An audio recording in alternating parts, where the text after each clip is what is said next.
Olha, voltando a falar sobre o depoimento de hoje, gente, na CPI da Covid-19 do ex-ministro Ernesto Araújo, em entrevista ao Jornal da Manhã aqui da Jovem Pan, a deputada federal Carla Zambelli declarou que vai questionar a parcialidade do relatório da comissão e que pretende aprovar a incapacidade do senador Renan Calheiros para permanecer na relatoria da CPI da Covid. Vamos ouvir.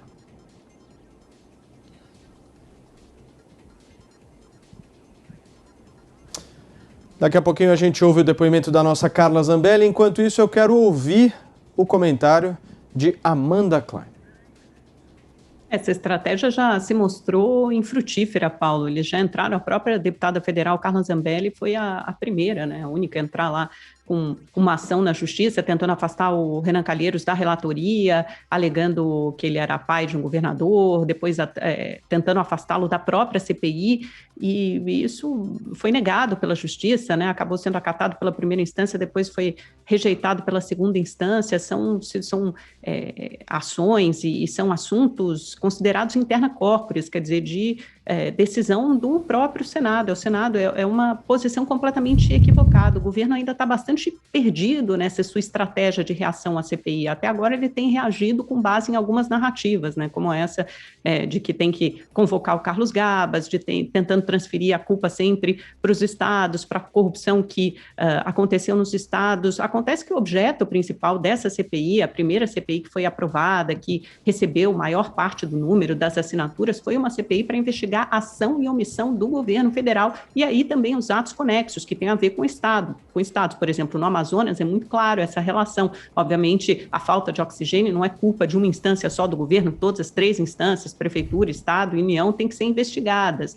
Então, mas não dá para exigir que você só investigue a corrupção, que, aliás, já é bem investigada por várias ações, mais de 70 ações da Polícia Federal em mais de 10 estados. A única coisa que não havia sido investigada até agora é, de uma forma mais ampla, quais as responsabilidades por esse morticínio, por mais de 430 mil mortes no Brasil. Então, o que foi? Foi a demora em comprar as vacinas, foi a tal da imunidade de rebanho, foi insistir no tratamento precoce, foi insistir basicamente, fundamentalmente, numa postura anticientífica, porque é isso que a gente tem visto nessas 3 semanas, um mês de pandemia, num governo que deu as costas para a ciência. O que isso acarretou? Qual foi a repercussão? Quais foram as consequências? Como isso acrescentou a essas mortes, a esse descuido em relação à saúde, a falta do kit de intubação, a demora no atendimento, a UTIs sobrecarregadas e lotadas. Então, é isso que se está analisando e examinando na CPI. Então, sempre tentar desqualificar um interlocutor, jogar a culpa em cima do Renan Calheiros. Renan Calheiros é um senador eleito legitimamente, tem o mesmo direito que qualquer outro senador de estar lá. Hoje, por exemplo, no final da CPI, no final da sessão da CPI, estava o Flávio Bolsonaro, que é filho do presidente da República,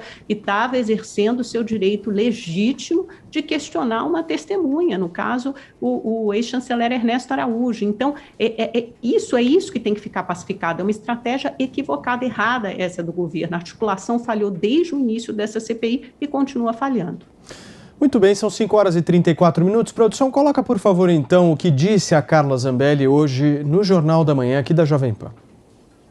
Como a gente já percebeu que judicialmente vai ser muito complicado tirar o Renan Calheiros dali, o que a gente vai fazer é, depois que o relatório ficar pronto, ele normalmente vai para o Ministério Público. O que a gente vai fazer é questionar o relatório, questionar a forma como o relatório foi construído. Porque esse relatório, ele assim, eu não tenho dúvidas de que o Renan Calheiros vai ser parcial em relação à construção desse relatório. Ô Serrão, e essa estratégia, hein, vai dar em alguma coisa? Olha, eu não sei se ela vai dar em alguma coisa, mas ela é uma daquelas estratégias previsíveis dessa CPI. Parece, todo mundo fica com muita impressão de que o relatório já está pré-pronto.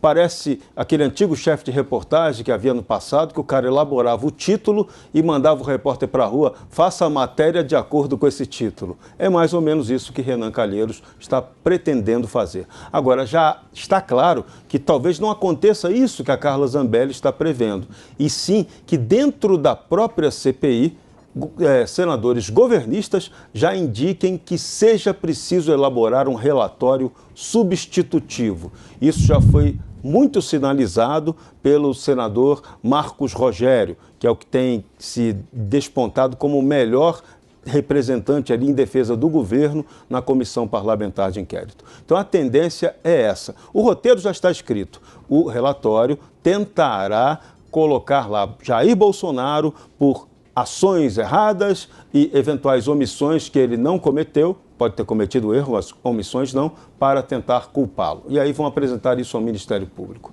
Agora, a oposição vai seguir esse roteiro e a situação tem que tentar fazer o contrário. Agora, surgiu nessa CPI aí algo inesperado. O fator inesperado ocorreu ontem com o envio pelo Procurador-Geral da República, Augusto Aras, de um relatório informando que está ocorrendo um procedimento sigiloso de investigação no Ministério Público Federal contra 6 governadores por ações muito suspeitas, concretas, de corrupção, de prática da corrupção na utilização do dinheiro federal que foi enviado a estados e municípios também.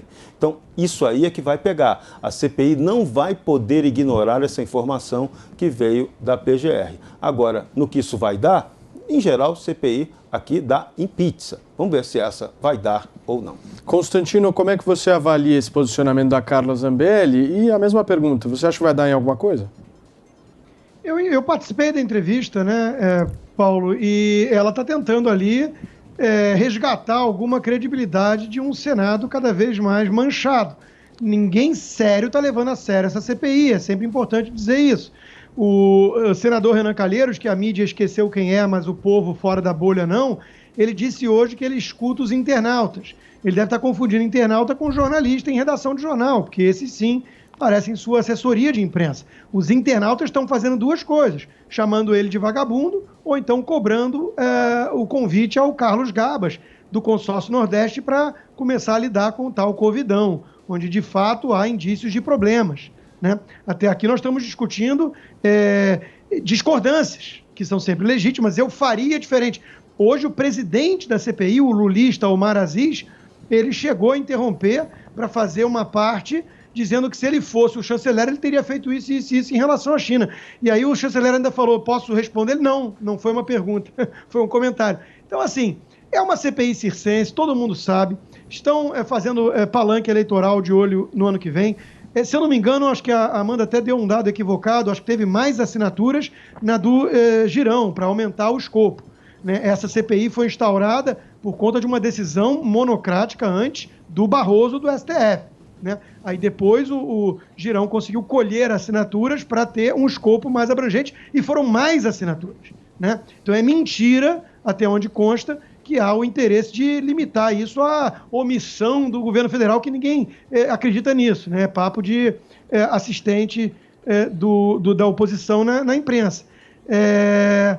Veja, Paulo, só para fechar o meu comentário, no grau de ridículo mesmo, de patético, que está chegando essa oposição, Senado e sua assessoria de imprensa na mídia nacional, hoje a Folha de São Paulo tinha uma manchete problematizando a vitamina D, a recomendação do presidente para tomar vitamina D.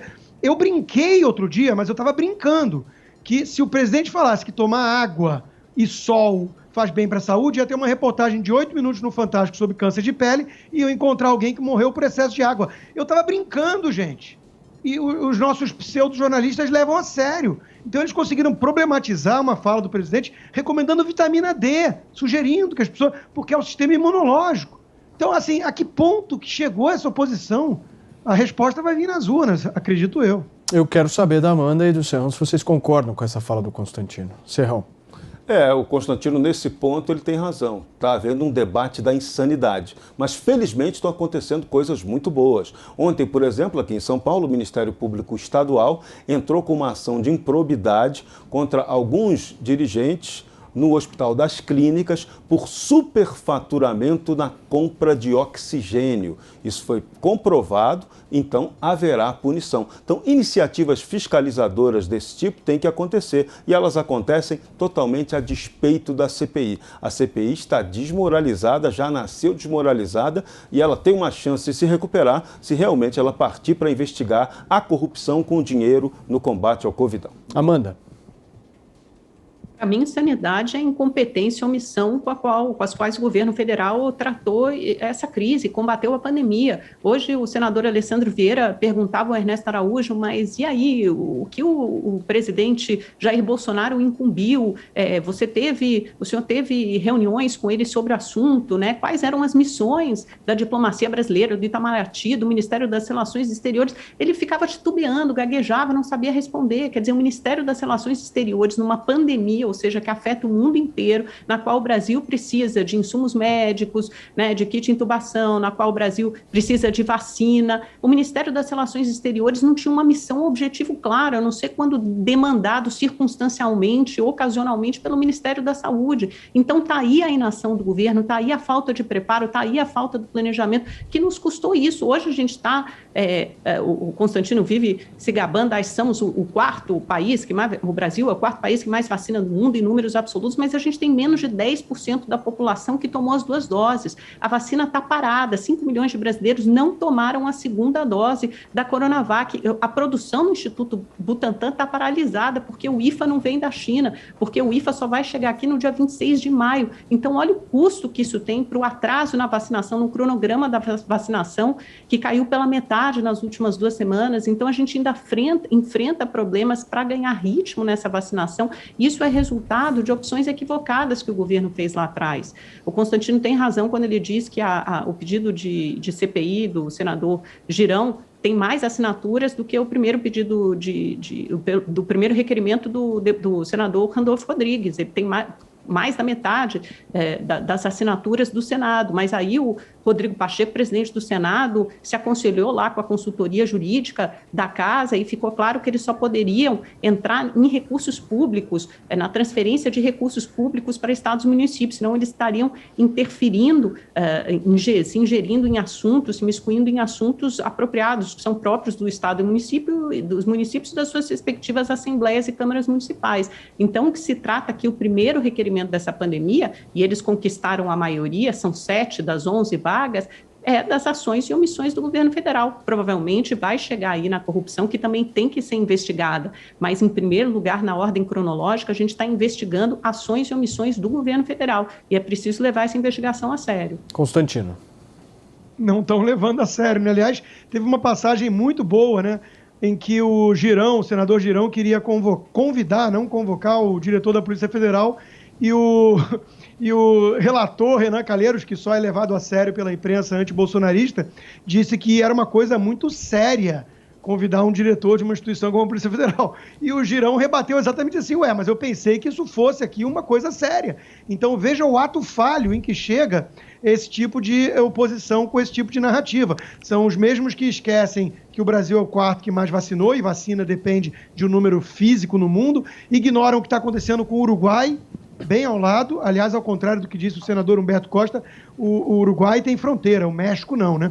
Então, o que acontece com o Uruguai, que vacinou mais que o dobro do Brasil e ultrapassou a gente em mortes por habitante, assim como a Argentina ultrapassou e que faz o lockdown mais severo da região e mais longínquo, né? Então, essas coisas não entram no debate. Por quê? Porque não é um debate e não tem nada, zero de ciência. E parece que o Renan... Parece que o Renan Calheiros virou o bastião da ciência. Deixa eu só passar a palavra para você, Serrão, fazendo uma única manifestação aqui em relação à melhor resposta que eu vi hoje do Ernesto Araújo. Foi quando ele foi perguntado sobre imunidade de rebanho. Aí ele falou, de onde você ouviu a tese? Aí ele falou assim, a primeira vez que eu ouvi foi do Osmar Terra, ex-ministro da área e deputado, e eu não tenho capacidade técnica, científica, para julgar. Essa postura é a que todo jornalista que não é especialista deveria ter, porque os especialistas divergem. Infelizmente, o que mais nós estamos vendo nessa pandemia são jornalistas que se arrogam um saber da ciência de forma absolutamente irresponsável, arrogante, né? E fazendo seleção das autoridades que eles querem ouvir. Até porque o ex-ministro Ernesto Araújo elencou ali uma lista incrível de equívocos, para ser bem generoso, da OMS nessa pandemia. Serrão. Agora, sobre o Renan Calheiros, na verdade, ele ficou com medo da convocação da Lindora Araújo, que é a subprocuradora-geral da República, porque é ela quem está cuidando dessas tais investigações sigilosas que estão ocorrendo sobre as falcatruas em tempos de Covidão. Então, se convocasse a Lindora ali, aí sim haveria um problema. Tanto que o Procurador-Geral da República, Augusto Aras, advertiu sobre esse risco. Abriria-se um precedente até hoje inédito. E esse ineditismo talvez fosse muito bom para a transparência no Brasil. Amanda, quer fechar? Não, só para completar. Então, não era o Renan que estava com medo de convocar a Lindora Araújo. Isso ficou claro quando ele recebeu o WhatsApp, a mensagem do próprio procurador Augusto Aras, dizendo que isso seria uma afronta sem precedentes ao Ministério Público. Então, ele recebeu um recado claro, né, do chefe do Ministério Público, da Procuradoria-Geral da República, Augusto Aras, manifestando-se contra a convocação da Lindora Araújo. Sim, ele espertamente fez a leitura que interessou a ele. Opa, se o cara está dizendo que não é para convocar a Lindora, eu quero essa Lindora não, sai fora. E foi o que ele fez. Renan é muito esperto. Nós temos que reconhecer que, em termos de esperteza, ele dá banho em todo mundo ali, porque ele foi já presidente do Senado. Não é leitura, Serrão, é o que efetivamente estava escrito. Não, é o que efetivamente o Augusto Aras disse, não é leitura. Aquilo é um dado muito objetivo da realidade, foi o que ele disse. O Ministério Público não deve ser convocado para essa CPI. Foi esta a manifestação do Procurador-Geral da República. E o Renan agradeceu a Deus por essa manifestação, porque para ele não ia ser bom a procuradora brincando ali. Aí é a sua interpretação. Sim, é a minha interpretação.